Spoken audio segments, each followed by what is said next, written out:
This is Jay Dyer from Jay's Analysis. You're listening to Esoteric Hollywood.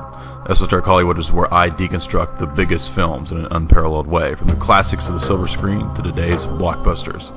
Learn to watch film with new eyes as we enter Esoteric Hollywood.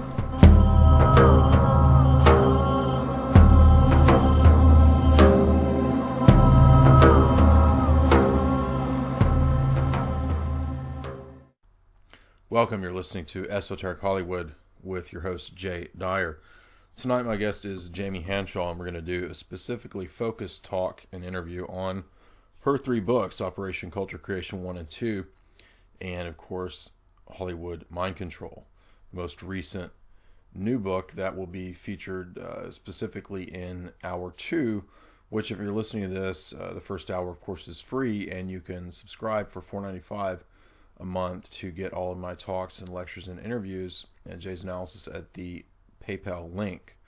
So the second hour, of course, will deal with more of her work in Hollywood Mind Control. And of course, you can pick up Operation Culture Creation 1 and 2, as well as Hollywood Mind Control at the links at Jay's Analysis or at Freeman TV Weird Stuff. In that section, you can purchase those there. So please get them there. Please do not buy them on Amazon. That is a way that authors actually don't make as much money when you purchase it on Amazon. So let's start with Operation Culture Creation Part 1. And I read these books. They're really good. They're really insightful, especially to give to people who may be new to this kind of material and looking into stuff. They're good as a wake-up, kind of in a coffee table book format. But Jamie, tell us about Volume 1 and how this came to be and where you got the idea. Okay. So one day I just, this magazine came across my desk, and it was a magazine about masonry and magic. And I was just flipping through it, and I thought, well, I could do better than this because it wasn't very in-depth, and I felt that some of their conclusions were kind of wrong and weird. So I thought, this looks easy enough, and I can write articles, and I can compile pictures, and so how hard can it be? And so I wrote this kind of as like your secret weapon to introduce your friends and family to this kind of tough subject matter that you might be going through and feeling alone that you can't talk to people about it. So this is something that you can just leave out on your coffee table, and they'll pick it up and they'll flip through it, and there's tons of color pictures and little stories and anecdotes and fun things that make it look not so serious and scary for people who are not used to this subject matter. Right. And then the title is kind of a little inside joke because once upon a time I was in a relationship, and I was very lonely looking at all this subject matter and having no one to talk to, and so I would be all alone in my little computer world looking up all the different conspiracies and Talking to the aliens. Yeah, all these weird stuff. And so he would come home and he would say, "What have you been doing all day looking at weird stuff?" And I'd be like, "Well, I've been learning about life and important things that not a lot of people know about." And so I kind of wanted to write this in a fashion that, if you were a 16-year-old, you would be interested. If you were a 60-year-old scholar, you would still get something out of it. Well, I'm a 60-year-old scholar, and so I know that when I got my first copy, I put it on I taped it to my walker, and as I was walking through the library on the way to the Senior Citizen Center, I worked my way through your workbook. It's almost a kind of workbook. But okay, so let's talk about the beginning of Weird Stuff, Operation Culture Creation, Chapter 1. So you start talking about kind of, I guess what you could call an esoteric view of the world, as opposed to starting with like the naturalistic, materialistic view that most people have. Or if you go to college, you're probably going to get introduced to some form of like naturalism or Darwinism or ultimately meaninglessness. And I noticed that right away you kind of have some images of cymatics, and I'm a big fan of that. I think it's a very important insight into the way that reality is actually structured and clearly designed format with geometric forms that are present through sound. And we know this again through the study of cymatics. So maybe you could talk about that a little bit. Okay, sure. So part one actually asks the question, are you a person or a product? So when you are looking at the cover, you see two little children and they're being programmed by the television set, and they have a sorcerer who is kind of enchanting them with a robot made of iPhones and iPads, kind of a commentary on how children are raised on screen and corporate characters through their whole life. And so we'll kind of get to that in the second part. But so yeah, the first chapter is called The Magic Kingdom, and it's all about what is magic, because when you are studying this stuff, you come to find out that this is a very serious topic, and a lot of great thinkers and smart people and wise, scholarly, learned people are very interested in magic. And so you mentioned cymatics, and that is kind of the part about how words of power and thoughts can make changes in the three-dimensional world. So in this chapter we talk about the use of imagination and willpower is kind of the definition, the rough definition of what magic is. So anybody can do that. So in a sense, we're all kind of using our magical powers to create the world around us by thought. And not a lot of people are trained in this way of thinking, and so they just kind of let their thoughts wander and, let other people make their thoughts for them and decide their decisions for them. And so that's kind of where it gets into sorcery. So this chapter starts at the beginning of time, caveman days, where they would make a painting about hunting, because what their goal was to, make a kill. And so they would draw themselves doing this on the cave walls before they went out for the hunt. They would predictive hunting programming. Right, using the imagination and the will to make an outcome in the world. So this is a very primitive form of magic, and magic is a subject that you can make it as clinical and technical and scholarly as you want, or you can keep it, simple, just like these cavemen were doing, and depicting what they wanted in the world before they actually set out to do it. Well, I think that that's kind of a generic statement about what humans do in general. So, I don't believe in promoting any kind of like sorcery or anything like that. I'm not saying that you're doing that. I'm just wondering, like, what would you say to someone who says, well, that's just what humans do anyway, so like, what's the point? I would totally agree with that. And so this is a latent ability that we all have that is being usurped by dark people and secret societies and people in power. That's why the second chapter is called Sorcerers and Robots. So it's them stealing your ability to co-create, with God, to make a world that we could all be happy in. And a sorcerer would be concerned with forms of mind control and using your power of imagination against you. And so this is kind of why I put Disney in there, because one of their major taglines is how to capture your imagination. And I think that the point I'm trying to make is that they capture your imagination and they put it to work for them. And that is the definition of sorcery as opposed to magic. Well, you call it Sorcerers and Robots a love story. Why do you say that? Because every time you see a robot, there has been some kind of dark occultic power behind it. I'm thinking of Metropolis robot, and I'm thinking of the Golem. So a sorcerer is someone who wants to take someone else's will, exactly, and make them a slave to the sorcerer's will. And so then you have Mickey Mouse being the sorcerer's apprentice, right? And the sorcerers, we can go into who is the sorcerers. I put Aleister Crowley at the top of that list, and his religion of Thelema, which means will. So it's taking someone else's will and putting it to your own dark uses. Mm-hmm.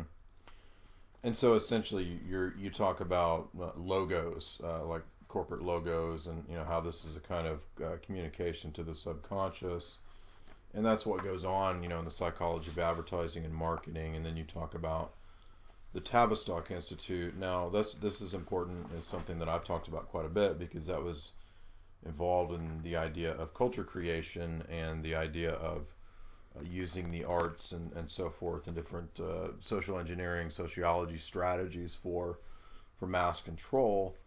And so tell us about what you came up with in terms of the Tavistock Institute, and ultimately this connects into mind control and Hollywood as well, which we'll get into more in part 3 of this, but tell us about that. Yeah, there's a really good picture that kind of illustrates my point, is that when biologists are dealing with creating things in a lab, what they use, the little petri dish, is called the culture media. So they introduce different things into the petri dish and to grow what they want to grow. And so what my point is with this book is that our culture is not a organic thing that comes about from everyone's right. Agreeing that this is cool and this is not, and this is what we want, this is what we don't. And so that's kind of where the Tavistock Institute comes into play, because a lot of the music, the movies, the ideas, the political movements, and all the rest of it that you think is just kind of growing in itself has been planned out long before we were even born. It's what the Pentagon and the think tanks and the NGOs give us as our so-called culture. Exactly. Like you pointed out in the film Josie and the Pussycats.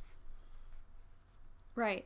And so, like, there's a scene there where they have, what do you call it, like subliminal messages in the music, and everybody's in Tower Records and they all are wearing pink or something, and then they put this certain record on and everyone's brains just kind of flips and switches, and they're like, orange is the new pink, and we all start wearing orange now. And so this is where fads and fashions and things like that come from, not because it's something that we are all liking so much that we have to have it, but it's being introduced to us through subliminal messages. It's being saturated into everything we see. It's being put into children to make them a certain way by the time they grow up. And this is the point that I want to make, is that they've been conditioning children to be a certain way since a long time ago, and the adults that we have now are a product of something that's been planned by things like the Tavistock Institute. Yeah, exactly. And that's also why you correctly connect this to the idea of television and mass media. And so you talk about the fact that television actually has negative health effects on the body and on the psyche, which puts the viewer into an alpha state, which in brainwave speak, that's actually a bad state. It puts you in a suggestible, basically hypnotic zombie state, right. And the flicker rates are actually tuned to be that way on purpose. You can look up those patents for that. That is true. It's not a conspiracy theory. And so here's kind of a example of technology being coupled with magic, and we were talking about robots. That would be more black magic, but the invention of the television was actually began by a guy named William Crookes, who was a member of the Golden Dawn. And he believed that the spirits of the ether were capable of moving tiny particles around. And so during his inventions of devices, he was trying to measure the existence of electrons, and he invented the Crookes tube, which is actually the first cathode ray tube. And so by firing these electrons at glass, he was hoping that spirits would arrange the particles on the screen and give visions of the other side. Just like The Ring. The movie The Ring. The Japanese movie? Well, I'm talking about the American remake with Naomi Watts. Where the spirits crawl through the TV. Oh, right. And like Poltergeist too, right? Yeah, right, yeah. Yeah, definitely. I was joking, but... Right, so So what we see is that this is, by design. It's a strategy to basically run. It's a way for the government the establishment to have a perpetual propaganda machine beaming at you in your household, and that's why every household has a TV. Right. This was by design, and so you go into some of the subliminal stuff, which I think a lot of people are pretty familiar with that. I won't spend too much time on that, but and now it's getting so much more sophisticated because right. we have the high definition televisions that were all like supposed to be changed by presidential mandate. And so why in the world, if we live in like a free market capitalist kind of business runs everything, why are they like making sure that everyone has these certain types of high definition television? Right, and then you get into some of the theorists that talk about psyops. Particularly, I want to talk about the MK Ultra discussions by Dr. Jose Delgado, who was involved in implanting electrodes in the brain of the monkeys and different animals, and getting the bulls to charge around by firing different impulses through the electrodes. And Delgado, as well as Dr. Ewan Cameron and others, actually were directly involved in MK Ultra. So this is all very real. So what I always talk about is the fact that MK Ultra is not so much about some programmed assassin as it is the TV set in your living room. That's right. MK Ultra, according to Jose Delgado. And it's about mind control and population control in a more sophisticated and direct and electronic way. And so, like you said, they would implant certain things and get the behavior that they wanted. Right. Now, this gets into like electronic frequency manipulation and all that, and that's important because this is real, and it's this is the basis behind the idea of ionospheric manipulation of the atmosphere, right. Geoengineering and so forth, and HARP, and of course we've heard about these terms, bantered about in conspiracy land or whatever. But this is very real, and in terms of like the Schumann resonance, which is the natural frequency of electromagnetic frequency of the Earth, and when you're kind of a normal human walking on the Earth, in the Earth's electromagnetic field, and then the idea, as I understand, kind of going back to Tesla's ideas. I've got a book called Weather Warfare by I think Jerry Smith. But this gets into all that, and the basic premise here is that you can manipulate these different levels of the the atmosphere, ionosphere, and so forth through beaming different frequencies, ELF, extremely low frequency, and very low BLF frequency waves. I have an essay I wrote on this, Chemtrails Exposed, and where I talk about how this is all aspects of under the umbrella of geoengineering, and it's all very real. What exactly is going on with the spraying may be up for debate. There may be some questions about that. I always recommend the Italian documentary, Chemtrails: The Secret War. It's very well done and cites quite a few real white papers. But so I'm glad to see that you got into this in this chapter of your book. So tell us a little bit about that. Yeah, here's the part I wanted to mention. In a book called Real Magic by Isaac Bonowitz, who actually was the only academically accredited magician from University of California, he talks a lot about extrasensory perception, and this is one form of magic and manipulating, like you said, the electromagnetic frequencies of the earth and also of your brain, right? Right.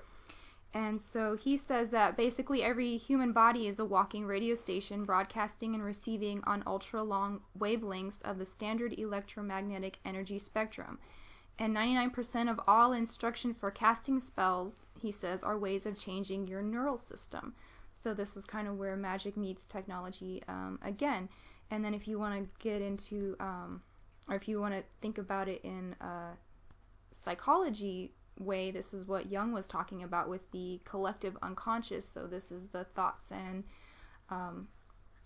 frequencies that are out there that are all affecting each other, and we're all of our thoughts are affecting everyone else's thoughts.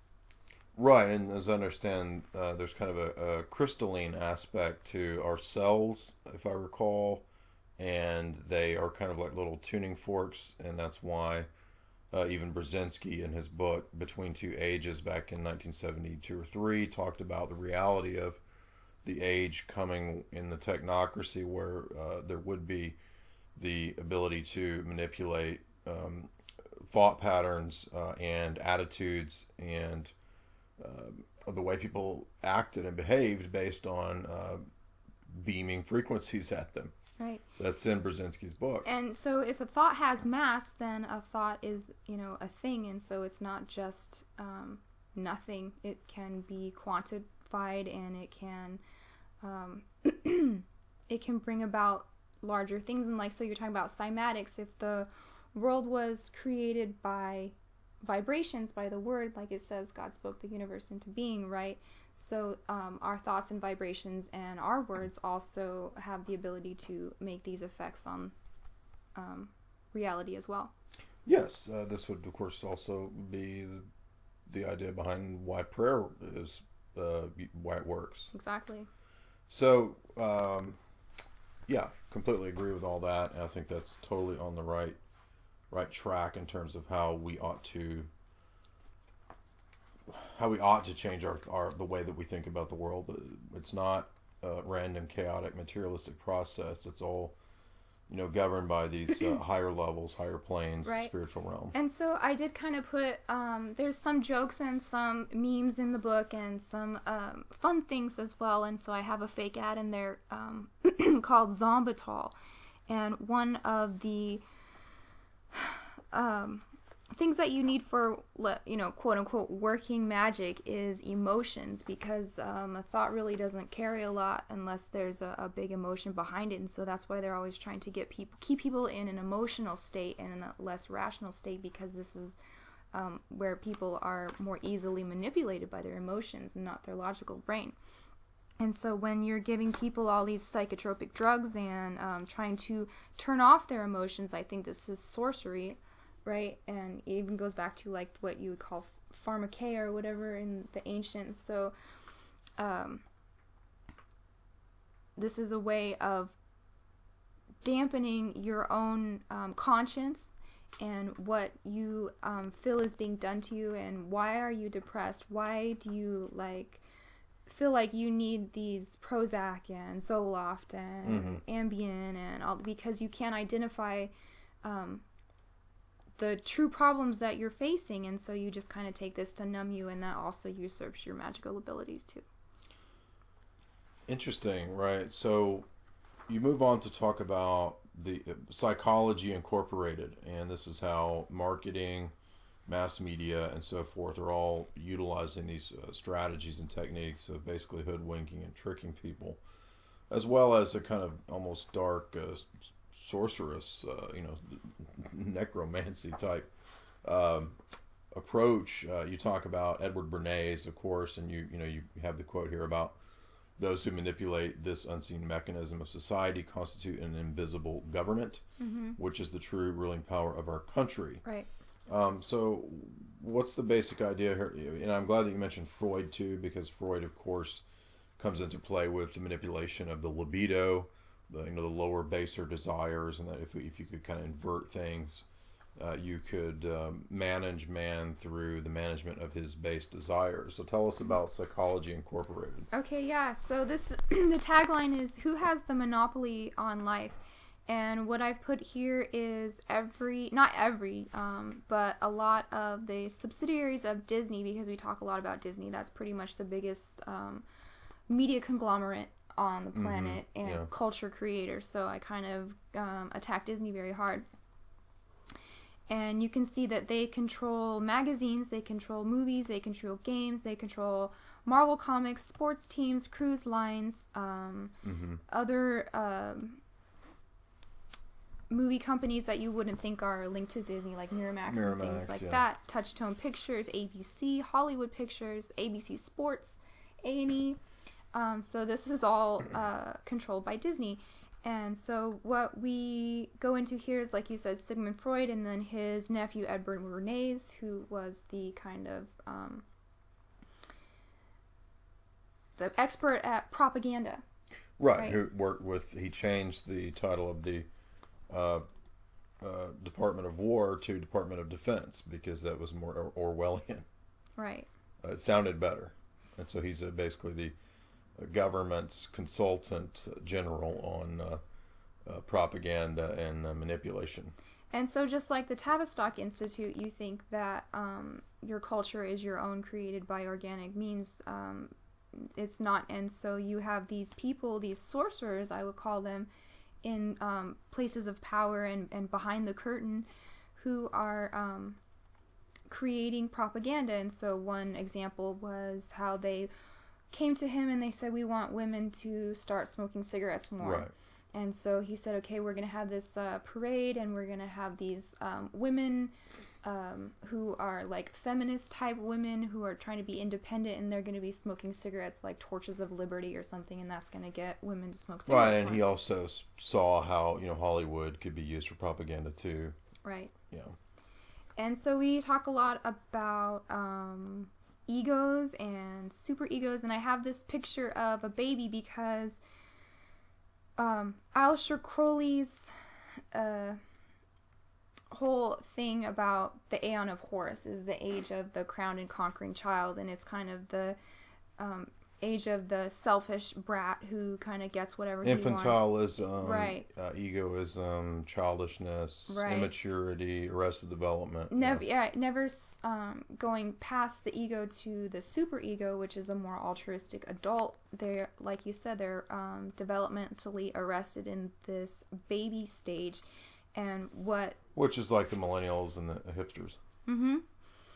And so in one way, they use this to sell products. I mean, sell products of every shape and form, not only for mind control, but, also for capitalism, right? Mm-hmm. And the whole idea of the individual, which was also created by propaganda people. Right. And so the whole idea of that the consumer is king, and self-actualization is the way to happiness. Right. It was the Rand Corporation, actually, that converted the U.S. over to a consumerist nation out of a producing nation. Right. And that was all by design. Of course, that's one of the premier think tanks that directly comes out of the Air Force and then is, of course, connected to the CIA. Very much involved in the Cold War, and then in selling the idea of mutually assured destruction, doomsday device, and rational choice theory, game theory, and all this stuff, which is, then it gets into AI and all that. So the Rand Corporation shows you, for example, like with Alex Abea's book, Soldiers of Reason, that this stuff is from the top down. You think Josie and the Pussycats is a stupid movie that, shows culture creation on the part of the establishment, even in terms of the fads, and you think that that's ridiculous, well, you are not aware of the Rand Corporation. Mm-hmm. And so when they're telling you to actualize your inner self, that's kind of a moot point, because you can't do that, because everything that you have been given and taught and seen is from a corporation such as Disney. Right. And so that's kind of why I put in the this part about the Monopoly game. It was not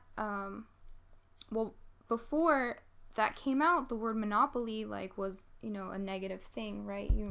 It wasn't a good thing to have a monopoly on power or water or real estate or whatever. And so they actually created this game that was called the Landlord's Game as a cautionary tale to show you how futile and aggravating it is to try and play Monopoly.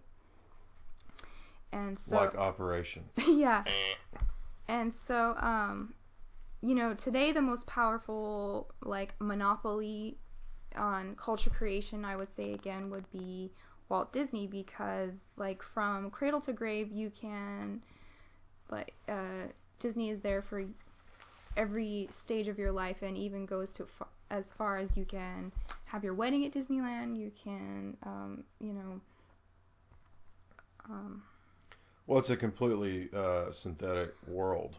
Right. And so, I mean, even learning how to read. So, when I was a little kid, I had these See and Say, like, records that you put on with the little book. Mm-hmm. And it's like when you hear the tone, turn the page, right? And they were all Disney. And so I'm sitting there teaching myself how to read, but I'm reading Three Little Pigs, Mickey Mouse, Sleeping Beauty, Cinderella, all of these tales and things that this one corporation wants you to be thinking about instead of getting a broader perspective of the entire world. Right, and I like that you pointed out the illusion of choice. So in 1983, 90% of American media was owned by 50 different companies, and then as of 2011, that was down to 6: GE, News Corp, Disney, Viacom, Time Warner, and CBS. So you're wondering why you get one message across media and how media manipulation and fakery could be coordinated. Well, that's how, right there. Right. And so we kind of go on to talk about where do these things come from? Where do all these corporate products come from? They are created by slavery, right? Because they're outsourced to different countries where the labor is very cheap and they can abuse the people as much as they want. And that was done by design. Right. The outsourcing as a plot and strategy of globalism by the Royal Society was done by design. And so here's kind of an interesting point that I was making. So a couple years ago when I was writing this, when you would go to Target and Walmart or wherever, these big box stores, they would clearly have defined aisles for girls and boys, and everything for girls was Pink Princess, stuff like that. Right. And everything for boys was Warriors and Hot Wheels and Macho Men and wrestlers and stuff like that. But now, like, just within the past maybe year or so, they are switching from this what I call princess warrior programming. They're going into the next phase, which is the hermaphroditic, genderless. There is no more girls and boys. Boys play with dolls now. Right, there is no more girls and boys, and so they're kind of going gender neutral with the whole thing. Yes, and the corporations, some might say, oh well, they're just reflecting the attitudes of the people. No, it's not just that, because a lot of this stuff is planned and strategized again by these think tanks. It's intended to condition the children, not just be a reflection of what people want. Mm-hmm. So yeah, all these mass-produced toys, definitely, in my opinion, are a form of propaganda and mind control and conditioning men to be ready for military service and conditioning women to be narcissists who will allow this. Now, yeah, so this is going to get into, I think, what do you call it? Bitchcraft, is that? Oh, that's in the next one. Okay, Yeah. Well, so you go on to talk about Disney and Disneyland and Club 33, and I think most people are probably familiar with that, so we won't go. Yeah, more of what I'm talking about here is Walt Disney's personal character, because he is he kind of has carte blanche in American homes as some kind of paragon of innocence and childhood and something that you could never find fault in, because everyone loves Walt Disney, right? But when you look at his character, he was a very tormented person. He didn't know who his real birth parents were. He would use his time in the military to, he would go and collect battlefield relics and paint them up and put fake blood on them and sell them for profit, as fake mementos of war. He worked for the FBI. Well, this is another thing. He was very much involved in wartime propaganda. Right. So people ask all the time, like, how do you get that there's such a big connection between the military-industrial complex and Hollywood, or Hollywood and the CIA? Well, you need to look no further than Disney itself, which was hugely involved in World War II propaganda. Right. Well, actually, the day after Pearl Harbor, he arrived to his studio in Burbank to find it had already been commandeered by the military as a propaganda producing machine. And so this is one way that he kind of had no choice, but he did go along with it. And so he produced instructional videos. He produced propaganda videos that showed Donald Duck joining the military. Right, Donald's kind of like the image of the idiot right. guy who joins the military, right. and Scrooge McDuck is the banker. Mm-hmm. So Donald is, the everyday man, and also to pay taxes. And so this is something that not a lot of people know, is that before World War II, not a lot of people were paying federal income tax because it wasn't like a thing yet. And so they made this cartoon called The New Spirit, where Donald actually is shown filling out his tax form, and he has this motto, taxes to beat the Axis. And it shows you the whole process of him putting his income and getting his refund and how he's going to spend it. But actually this really got a lot of people to go pay their taxes in a way that not I think it worked in well, it's patriotic. You got to fight the evil boogeyman out there. And not only that, so there was shows about Minnie Mouse saving her grease to make ammunitions, and I mean, just if you watch them, they're really creepy because the guns come alive and the bombs have faces, and they're bombing the entire world and flying over. I think one was called Wings to Victory, where it showed the entire world with the air being taken over by the Air Force, which Walt Disney, one of the pictures in there that I included was his own hand drawing the Mickey Mouse ears inside of an inverted pentagram, which I found was really weird. But Walt Disney also had connections with Nazis like Werner von Braun. He was interested in rocketry, and so then you get into things like... Well, I think that was probably why this is why there's the connections to the moon situation and Stanley Kubrick. Mm-hmm. And what was I going to say? Disney... Oh, Tomorrowland. Okay, so then you have Disneyland starting to partner up with all these military industrial corporations like Monsanto and Siemens and Kodak, and all these big companies that produce weapons and other things for warfare. Is what Disneyland is all about, really, is conditioning people to accept that, warfare is part of... It's a conversion machine for the military-industrial complex. Exactly. To convert you over to it, to believe in it as a bastion of civilization or whatever. So then you go on to talk about a whole bunch of other corporations and how they tie into the mass media complex, and more about Hollywood, Bush, and so forth. But you have a section where you talk about some of the Kabbalistic and esoteric aspects of this.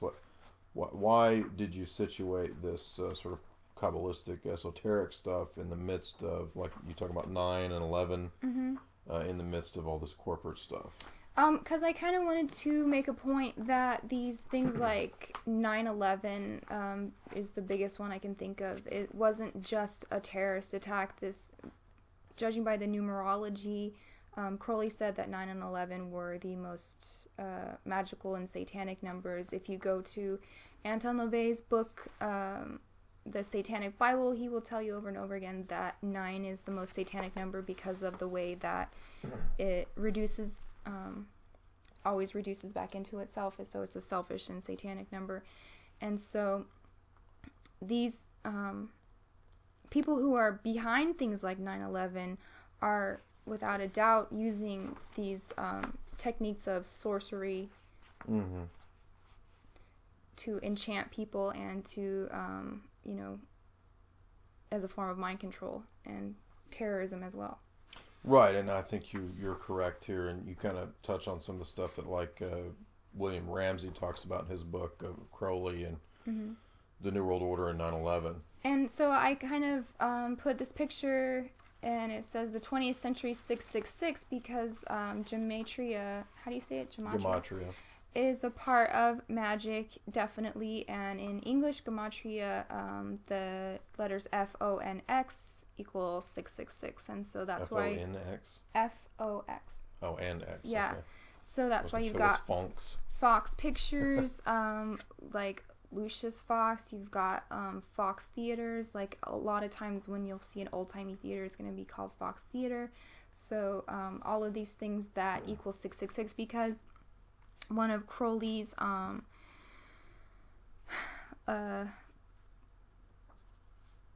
outcomes that he would want for the world was to bring out the beast, right? He thought of himself as the great beast, and he wanted everyone to live in their animal nature, in this like Darwinian idea that we're all just predators on the food chain, and that there's no such thing as right and wrong, only strong and weak. Yes. Now, so then you go into a section on comic books. Why did you include comic books in here? Just because there's so much in comic books that comes out, like one example was Sandy Hook. So you've got the guy who did the map for the Batman, the Dark Knight. Right. You've got Sandy Hook is listed as strike zone number 1 right here in the movie. Right. So there's a lot of predictive programming that comes out in comic books, and also I think that the whole idea of comic book heroes is part of the warrior programming agenda for military service as well. So you've got men wanting to be heroes, and that's what they think they're doing by joining the military, but when they get there, it's something completely different.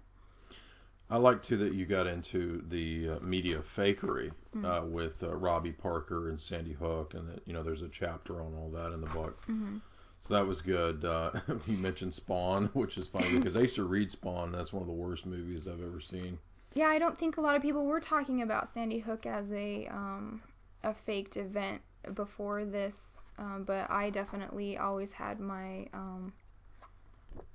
questions about it, just because like, how could this little guy, little Adam Lanza, like kick down this door and kill all these people and carry all these weapons and everything that they reported that he had been doing. It just didn't feel right to me. And then he had like some strange family connections. His dad, I think, was like worked for DARPA. Yeah, some of that was true. He was involved in writing algorithmic programmings that would track and catch problems in flash trades, but I don't think that it was true that he was directly connected to DARPA, if I recall. But I mean, there's some weird stuff going on there for sure. But yeah, I like that you included a chapter on Sandy Hook and all the nonsense. You even mentioned the movie Wag the Dog, and how Wag the Dog shows the creation of these kinds of events through Hollywood and through CGI and editing and all that. So that is about 40 minutes on the first book. So we'll conclude with that, and that's Operation Culture Creation Part 1. So you guys can definitely purchase that at the link below. And next we're going to talk about Operation Culture Creation Part 2. So you did Part 1, you had fun, you got, I guess, a good response on that. So tell us what prompted Part 2. Okay, so Part 2 is a continuation of kind of the story of the life of the average American child. And so this is kind of them in their teenage formative years, the decision making, like puberty. So the people that were kids at the time of Part 1 have moved up into the age of and so here you have your full-blown princess, this is the period from puberty to adulthood is kind of what I'm talking about. Okay. And on the cover you've got this princess who is looking at herself. She's looking in a mirror, but it's not her reflection. It's kind of the, what did he call it? The shade? No, it's actually from Snow White. Oh, the kind of dark mask from. I know what you're talking about. Yeah. But I don't remember the name. Yeah, I wish I could. That's kind of lame of me to forget that, but it has a weird name. But yeah, so she's looking in the mirror, and it's not her. It's just this, the mask from the mirror. Kind of dark, empty visage. Yes. The slave in the mirror. Okay, that's why it was important, because we're going to be talking about trauma-based mind control slaves. Okay. And so what this is called is the slave in the mirror. And so she's this kind of princess who is not happy, and one of her obsessions is this is like death. the chicks on the MTV show My Sweet 16. Exactly. Right. And so the male counterpart, he is just kind of like a faceless warrior. This is the guy who went to Iraq and is now on a bunch of antidepressants and suicidal. Right. He's like Black Ops, and he was probably a quarterback, and then he joined the military. And now he's miserable because, yeah. Exactly. And so the first chapter is all about the mystery religions that are coming back into light, even though the people who have been propagating these things are kind of stay in the shadow. Right now, we're learning that through like the revelation of the method, they're going to be wanting to practice their religions openly, and so they're introducing these things to popular culture to get people ready for accepting these types of thought. Okay, and so we start here. You talk about the Bavarian Illuminati, which is this kind of Enlightenment era sect that was interested in. Everybody's heard about the Illuminati, but I like that you cite Terry Melanson's book, which is pretty scholarly treatment of it. That they were pretty much communists of their day. Yeah, and so if you read this, you kind of get a feeling that, he wasn't that bad of a guy. I mean, he was kind of for equal rights for women. He was for abolishing monarchy. He was for... he was the communist of his day. Exactly.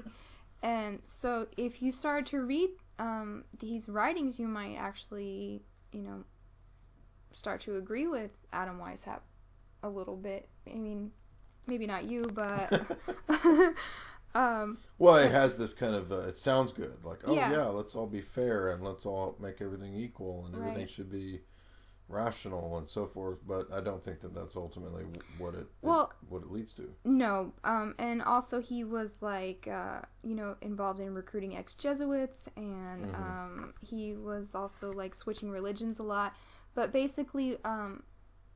their whole idea was like the end justifies the means, and so whatever they have to do to get the world the way that they want it, they will do it. So if that means killing whoever, they'll do it. Subverting whoever, they'll do it. So it was just kind of like a moral gray area, and so even though some of his writings sound sane, they were willing to use whatever skullduggery they had to obtain their goals. And it kind of branched out into using Masonic lodges. Exactly. And this is how Masonry became sort of this international revolutionary force. Right. And so, yeah, I think this has all happened in, like, 1777 is when they merged the Adam Weishaupt's Illuminati with the Masonry. Various lodges. Okay, well, so yeah, you've got a pretty extensive chapter on that, which I enjoy the attention to detail that you have there, and you talk about. Okay, and so yeah, then we talk about Freemasonry in itself, and how when you read Morals and Dogma, what they're talking about is Lucifer, right, and the light of Lucifer, and which is supposed to bring you enlightenment, right? And so even Manly P. Hall has this quote in here about, it says, when the Mason learns that the key to the warrior on the block is the proper application of the dynamo of living power, he has learned the mystery of his craft. The seething energies of Lucifer are in his hands, and before he may step onward and upward, he must prove his ability to properly apply energy. So I think Lucifer is mentioned like more than 50 times in morals and dogma. And so this is kind of like the light. And Illuminati, that's another light worshipping kind of cult, right? And so this is like something that I'm going over is like, what is this light that they're all talking about? Because even in Kabbalah, the light, the Ein Sof or whatever, that is also about light. And so this chapter is all about light and the mystery religions. Right, and I think that it's what Paul said, that the devil appears as an angel of light. And it's all quite curious that it's mirrors exactly what the angel of light, Lucifer, Satan, said in the Garden of Eden, that I'll make you a god if you listen to what I say. You'll be your own god. Right. Knowing and determining good and evil.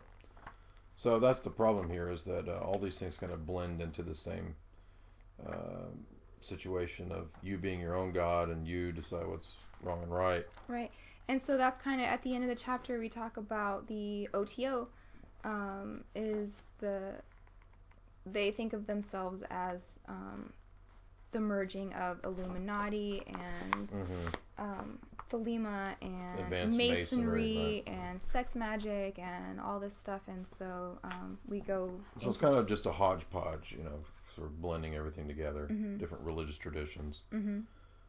Let's talk about, you've got a section on symbology, which is, I think, worth noting. I mean, some of this may be old hat to people, but it's always good, I think, to kind of go back and refresh yourself and talk about some of this stuff. So you talk about some of these kind of archetypal patterns and symbols that we see all the time, like the phoenix or the eye or the skull and the bones and the 322 or the blazing star. What do you refresh us on some of this? Okay. What is the purpose of what's the esoteric meaning of the phoenix? All right. Well, what I'm trying to prove here is that no matter what you see, it's always got an esoteric meaning. So you see like phoenix pictures, like you said, the phoenix, and so this is like probably the most popular symbol of the mystery schools, and it's just like a symbol of eternal death and resurrection, because it's the bird that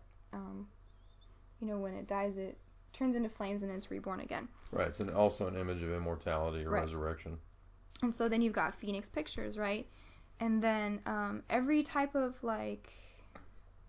nothing is ever done by accident. So here I have a example of Mariah Carey's album Rainbow, and the rainbow has a deep esoteric meaning that goes back to theosophy and like the 7 rays of the masters, and theosophy was something that was created to destroy Christianity. And which again we're back to the principle of Lucifer, the light bearer, which is light is of course all the 7 rays blended into one. Right.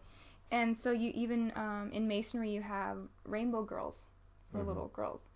And so then we kind of talk about things like leopard print. And so this is something that in ancient Egypt, only certain priests and magicians could wear a leopard skin. And so this is another example of like, why are these things are made fashionable? It's not because it's good. It's because there's a secret esoteric meaning behind it. Right? Tell us about the Wajat, the eye. Well, it's just kind of goes back to Horus, right? And I think, wasn't it like it was torn out by Set, and then it became a god on its own. And you're gonna see, this one eye. I think that's been done like a lot, and then like together with the eye in the pyramid. But definitely the one eye is a really deep esoteric symbol you could talk about for a long time. But it really, in my opinion, in popular culture, it just goes back to the Aeon of Horus. What about the cube and the platonic solids? So the cube in masonry is you're known as a rough ashlar, which is like not a perfect cube until you are raised in masonry, and then you are made a perfect cube. And you're going to see cubes used all around, like in Hellraiser or like in Transformers, that cube, right? And the cube also has to do with Saturn as well. Right. That's all true. Yeah. All right. So, Operation Culture Creation Book 2. So, let's talk about some of the themes that you get into in movies in this chapter on the mothers and the missing mother. Okay. So you have a list of a whole bunch of movies where the mother dies or is missing. What do you make of that? Yeah, so this chapter is called Earth Needs Mothers, and so in my opinion, in the Christian Trinity, I think the Holy Spirit has a feminine principle. And so I think that by always killing the mother in these movies like Bambi and, well, I mean, name your Disney movie. I mean, this is even a mainstream people are now talking about why do none of these princesses have a mom. They remove the woman in her power phase, in her full moon phase, and actually kill her. And so the death of the mother is very traumatizing. It's probably the most traumatizing thing that can happen to you.